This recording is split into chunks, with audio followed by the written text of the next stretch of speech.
lebih menekankan ke kontak untuk pendaftaran UTBK SNMPT, terutama yang terkait dengan langkah-langkah yang tadi ditanyakan oleh Chris untuk disampaikan. Ya, ada 3 agenda yang terkait dengan bagian saya. Yang pertama kita lihat tahapan pendaftaran UTBK SNMPT, ada hal-hal penting yang harus diperhatikan. Yang kedua nanti saya dibantu oleh tim teknis saya, itu Mas Rizky Januar. Ini yang memang menangani mengenai teknis pendaftaran UTBK SNMPT. Kita berikan demo singkat, sehingga saya berharap ya kan yang mengikuti sosial ini akan cukup memahami, walaupun timnya tim sosialisasi itu juga mungkin sudah menyiapkan video ya untuk disebarluaskan melalui berbagai media sosial. Setelah nanti disampaikan pemaparan mengenai demo pendaftaran, nanti kendala dan solusi kita bisa diskusikan di bagian akhir ya, sebagai bagian rangkuman, mungkin juga dengan tanya jawab. Baik, sebelum melakukan pendaftaran ini sangat penting ya. Seringkali kan kita itu bertanya, tapi yang ditanyakan itu sebenarnya sudah informasinya ada. Untuk itu baca dengan seksama semua informasi terkait dengan pendaftaran UTBK SNMPT. Ini jadi satu kesatuan ya sampai dengan saat ini di website resmi SNPMB ya, di ini linknya. Saya nggak akan masuk di situ, tapi itu sudah tersedia, sudah agak lama, cuman kemudian dimutakhirkan sesuai ada informasi-informasi baru di dalamnya. Terutama yang di dalam itu nanti ada menu UTBK SNMPT, maaf saya ketik ya. Ada PTN yang menyelenggarakan terkait dengan SNMPT seperti disampaikan Bu Rina, disampaikan dengan Bu Wati. Ada kuota dalam 5 tahun terakhir kalau nggak salah, kuotanya berapa ya, apa yang mendaftar berapa dalam sebuah prodi, kemudian yang diterima berapa, itu menjadi penting untuk membuat keputusan tadi. Ada sejumlah pusat UTBK penyelenggara, masih tetap seperti tahun lalu ada 74. Di dalamnya ada sekitar 51 pusat UTBK yang memang dipilih untuk juga menyelenggarakan khusus bagi peserta tunanetra. Jadwal juga lihat keseluruhan. Ada di situ menu unduhan yang terkait dengan UTBK SNMPT adalah panduan pendaftaran UTBK SNMPT. Sangat detail di situ. Mungkin nanti akan ditambah dengan video linkis. Lalu ada tata cara pembayaran biaya UTBK dan juga tata tertib mengikuti UTBK. Sekali lagi ya, kita seringkali bertanya, padahal yang ditanyakan mungkin sudah ada di dalam informasi di poin 1. Nah, kedua, tadi sudah disampaikan bahwa syaratnya harus sudah punya akun siswa, ya, dan akun siswa itu ada password. Akun siswa seharusnya setiap siswa yang telah terregistrasi dan status registrasinya sudah permanen akan punya bukti bahwa peserta sudah melakukan permanen. Di situ ya, udah jelas di situ akunnya apa berupa email, ya, passwordnya tentu tidak ditampilkan di situ. Harus punya email. Jadi kalau nggak punya akun siswa nanti kalau bermasalah nanti di bagian belakang kita kaitkan dengan konteks kendala dan solusi ya, tidak saya campur aduk di sini. Ketiga, baca dengan seksama panduan pendaftaran UTBK SNMPT. Sangat penting. Tadi disampaikan nomor 4, ya, lihat daftar prodi dan daya tampungnya yang tersedia untuk jalur SNMPT, dan juga di situ ada penjelasan mengenai portofolio wajib apa yang harus diunggah kalau memilih prodi olahraga dan seni serta desain yang mensyaratkan upload portofolio. Untuk itu yang kelima, siapkan portofolio ya dalam bidang olahraga dan seni tadi. Tapi seperti disampaikan Bu Wati, bagi mereka yang telah mendaftar SNB prestasi itu, portofolionya dapat digunakan kembali kalau di SNMPT memilih prodi yang sama yang memerlukan untuk unggah portofolio yang sama. Tapi saran Bu Wati tadi bagus ya. Untuk kalau misalnya mohon maaf ya, tidak lulus SNMPT, coba dilakukan introspeksi diri terkait dengan portofolionya. Setelah mungkin melihat teman-temannya sudah diterima, untuk tidak menggunakan yang portofolio di SNMPT, tapi menggunakan yang baru itu ya. Khusus bagi pendaftar yang memiliki disabilitas tunanetra, mohon maaf, Ya, kata lainnya adalah ini jangan sampai disalahgunakan adalah buta, bukan low vision. Low vision kalau masih bisa melihat, ya itu ya termasuk tunanetra. Ini harus menyiapkan surat pernyataan yang harus ditandatangani oleh kepala sekolah, entah itu kepala sekolah dulu sudah pernah lulus, ya, dan di atas meterai dan stempel sekolah. Kemudian ada daftar, ya, siswa yang mendaftar untuk melamar untuk mendapatkan beasiswa dari Kartu Indonesia Pintar Kuliah, yang disingkat kuliah. Itu SNBT nggak ngurus itu. Ini bisa semua pendaftar itu untuk mendaftar ini lewat link ini, ya, website. Yang penting ada dua jenis. Ada KIP kuliah gratis. Jadi kalau mendaftar ke Pusnakdik namanya, mohon maaf saya nggak tulis istrinya, Pusnakdik itu ada siswa yang oh kamu gratis untuk mendaftar UTBK, sehingga nggak ditarik biaya. Itu ada kriterianya, saya nggak perlu jelaskan karena bukan kewenangan saya.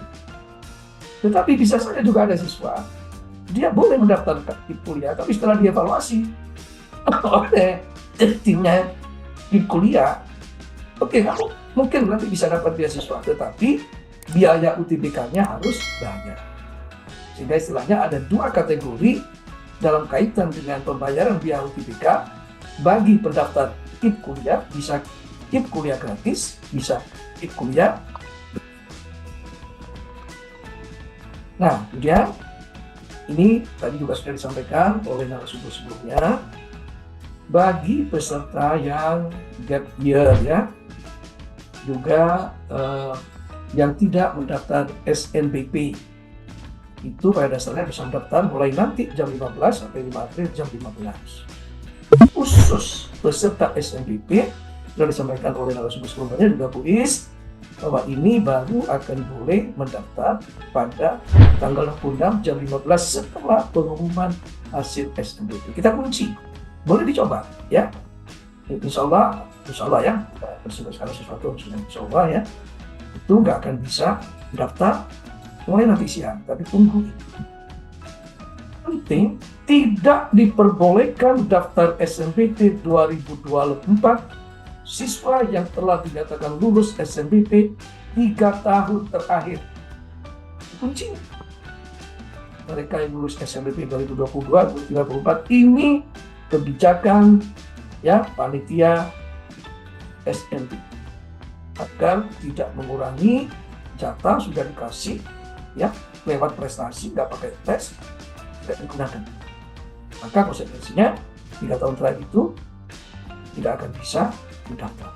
Sekali lagi ini juga insya Allah kita kunci, ya, melalui ada ISN, ada tanggal lahir, ada IPS.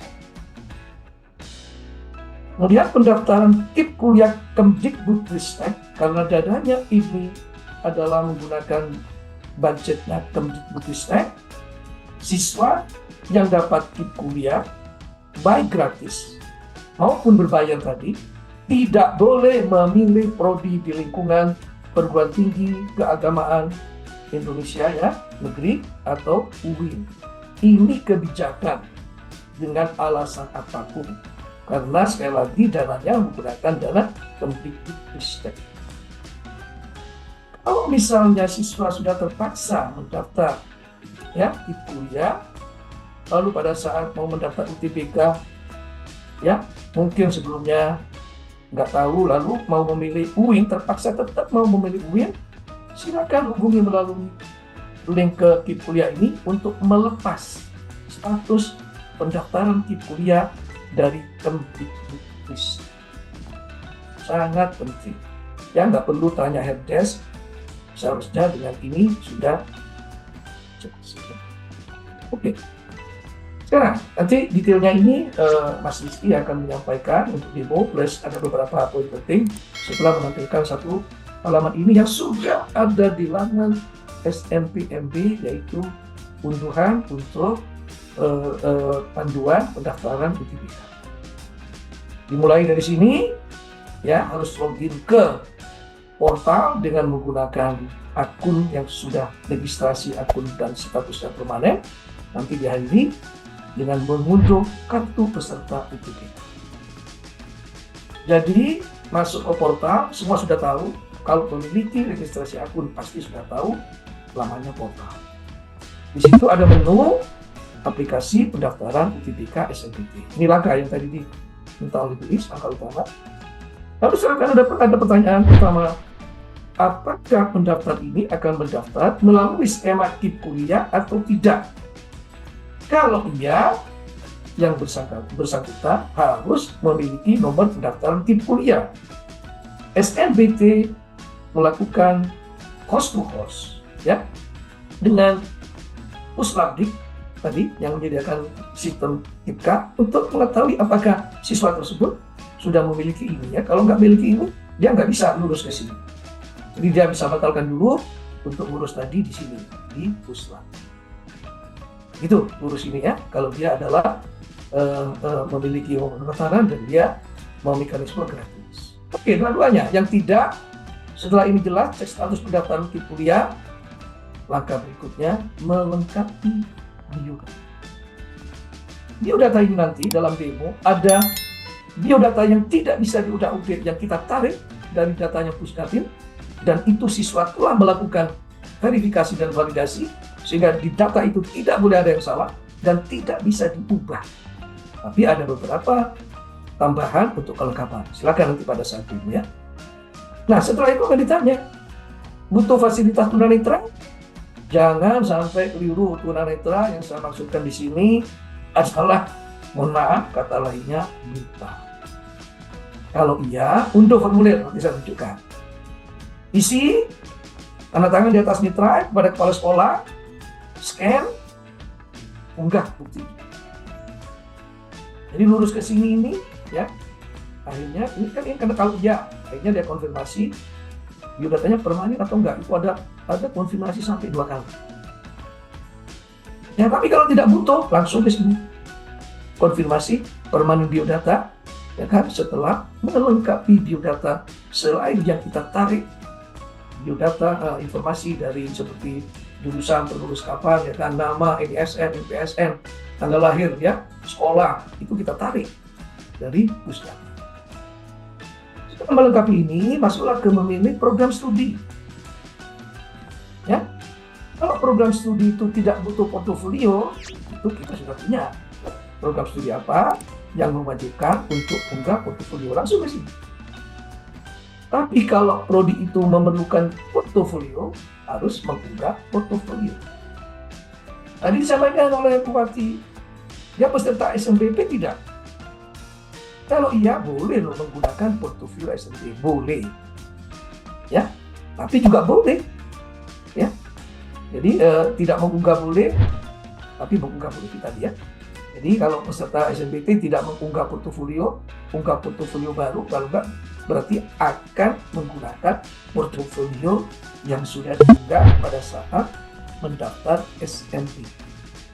Ini langkah ketiga ini adalah pilih prodi dan mengunggah portofolio untuk prodi-prodi yang mewajibkan portofolio untuk bidang olahraga, seni dan desain. Setelah ini, nanti habis ada udah-udah ini. Ya, nanti memilih pusat UTBK. Jadi di sini UTBK tadi ada pilihan. Nanti bagaimana tampilannya silakan pada saat ini, ya. Jadi ketika misalnya loh kok pusat UTBK yang saya inginkan nggak ada, itu artinya bahwa pusat UTBK itu sudah penuh. Untuk itu tadi dihimbau oleh Bu Rina, jangan ditunda-tunda. Nanti di sini ada konfirmasi pilihan prodinya, pusat UTBK-nya, termasuk pembayaran biaya UTBK masuk di dalam kotak ini, ya, kuning ini ada proses termasuk pembayaran. Lalu si siswa menunggu antrian peserta, ya. Lalu ke sini ada dua ya, dia bisa menunggu antrian itu. Nanti kita lihat yang ke kanan, tapi yang ke bawah ini tidak memperoleh nomor peserta. Kenapa? Karena kapasitas pusat UTBK penuh. Balik lagi ke atas, ya. Nah, yang ini tidak dari sini langsung, jadi ke sini menunggu antrian, ternyata nggak dapat nomor peserta. Apa artinya? Kapasitas penuh. Kapasitas penuh itu bisa saja sistem ini kan tidak langsung semua tersedia. Pusat UTBK itu punya mekanisme mana yang akan dijual duluan kursinya, ya kan? Jadi bisa saja yang sudah dijual duluan penuh. Jika kalau ada begini, tolong siswa lapor ke helpdesk. Nanti helpdesk akan memberitahu pusat UTBK, tolong pusat UTBK tambahkan ruang baru. Tapi ada case lain ya, bahwa memilih pusat UTBK tertentu nggak muncul, itu artinya sekali lagi bisa penuh, tapi bisa juga sudah penuh semua sesi, sebanyak 28 sesi. Kemudian menunggu antrian ini ada alternatif lain, ya kan? Ya, kalau dia kemudian dapat memegang nomor pendaftaran PIP kuliah gratis tadi ya, biaya UTBK tidak usah bayar, silakan lihat nomor peserta, sudah jelas, lalu ya, bagi yang bukan pemegang, maka yang bersangkutan di sini kan ada proses pembayaran juga di sini, kemudian memperoleh slip pembayaran biaya UTBK berlaku 2 kali 24 jam. Ya, kita kasih begini karena mungkin saja ada seseorang yang mikir sampai lebih 2 kali 24 jam, yang terpaksa harus masuk lagi untuk memperoleh slip pembayaran. Ya, jadi berlaku seperti ini, masuk ke nomor peserta. Kalau dia lebih, masuk peserta dibatalkan, lagi ke sini, muternya ya kan. Kalau ini adalah ke sini kembali. Tapi kalau ini sudah memberi slip, digunakan dalam kurun waktu tidak lebih dari 2 kali 24 jam, melakukan pembayaran biaya UTBK, untuk kemudian akan keluar ya nomor peserta beserta tampilan dari kartu tanda peserta untuk diunduh. Sebegini sederhana. Ya. Baik. Informasi lain. Ini adalah jadwal. Ada tanggal 1 adalah May-Day ya, hari buruh. Ini totalnya ada berapa? 14 hari dikalikan 2 dari 28 sesi. Pusat UTBK-nya ada 74. Silakan lihat daftarnya di laman SNBP. Jumlah sesinya 28. Peserta tunanetra ya kan tidak bisa dipilih, tapi kita tentukan akan ada di sesi 3. Pada ini berarti hari tanggal 3 Mei, sesi 3 itu sesi 3 di sini, 2 Mei ya, pada pagi hari.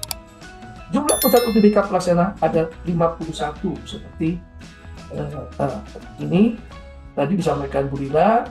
Kita mengakomodasi mereka yang berada di kepulauan untuk tidak perlu bersusah payah datang ke kota, tapi ada beberapa ya kan, ini berarti ada sub pusat UTBK untuk mengakomodasi tadi.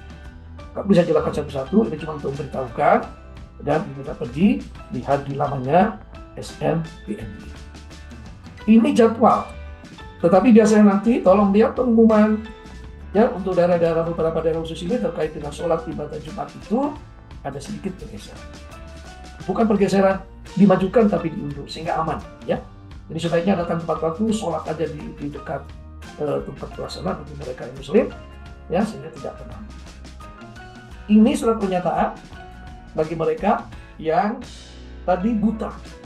Ada nama, tempat lain, sekolah, PSN, ada pernyataan, silakan diisi, kepala sekolah di atas meterai, tanda tangan, stempel, scan, upload sesuai dengan alur. Nah, ada beberapa seringkali kan siswa itu pada saat daftar itu, mohon maaf ya, saya nggak tahu, seharusnya siswa-siswa sekarang ini kan siswa yang sudah sangat literasi terhadap IT. Tapi itu masih ada misalnya fotonya itu blank, kelihatan putih gitu. Itu mungkin karena foto itu terlalu besar melebihi kapasitas sehingga yang terlihat cuma baju putih. Ada alamat ini alamat yang diisi, yang diperlukan kalau misalnya ada emergency ya, dan nomor HP.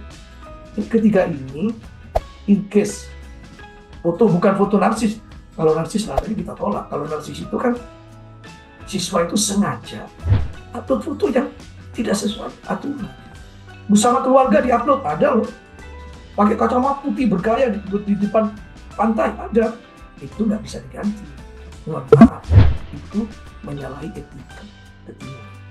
Jadi yang boleh diganti itu tadi kan nggak sengaja Pak. Padahal seharusnya foto itu kalau diupload bisa dilihat kok, bisa diedit di situ, diperkecil, diperbesar, digeser. Tapi ya tetap aja ada yang seperti blank kan. Nah yang blank ini boleh datang ke pusat UTBK, bawa bukti ada. Ini alamatnya pindah kebetulan pada saat mengikuti UTBK, tapi bukan mengikuti UTBK, ini alamat di mana yang bersangkutan bisa dihubungi, kan pindah, silakan datang ke pusat UTBK. Nomor HP ganti penting ini supaya kalau ada yang emergency ya, tiba-tiba ada, kita nggak berharap ya, ada gempa bumi, kita nggak berharap ya, atau apapun, listrik mati 3 hari kan harus dihubung ya. Ini pentingnya itu, kalau ini berubah silakan hubungi pusat. Pembayaran ini bukan direncanakan, ini sudah ditetapkan, ada di 5. Ini semuanya adalah melalui channel-channel elektronik. Ya, nanti ada di dalam, Pak saya nggak punya rekening, bisa melalui saudara atau family, juga nggak ada, catatan ke ATM. Tapi kita menghindari, kenapa kita nggak memaksa ke ATM, kalau nanti di ATM antrian panjang. Tapi kalau ini kan bisa punya internet banking, apalagi bisa dari rumah kan, ya, atau mobile banking. Pembayaran tadi 2 kali 24 jam setelah memperoleh slip pembayaran, tertera itu di slip pembayaran. Tetapi ada mereka yang saya juga nggak tahu, tadi sudah diwanti-wanti oleh narasumber sebelumnya, jangan mendekati penutupan untuk membayar. Resikonya ya kan, bisa-bisa udah nggak bisa daftar kan. In case ya kan, katakanlah kurang 10 menit bayar ya, karena kalau bayar itu artinya semua sebelumnya mengisi biodata, memilih prodi, menentukan pusat UTBK, itu sudah selesai, sudah dikonfirmasi, tinggal bayar. Jadi kalau bayar kurang 10 menit bayar, lalu bank sudah flagging ke kita, otomatis aman. Tapi jangan lakukan itu berisiko yang nanti bisa ya kan, Anda tidak bisa mengikuti.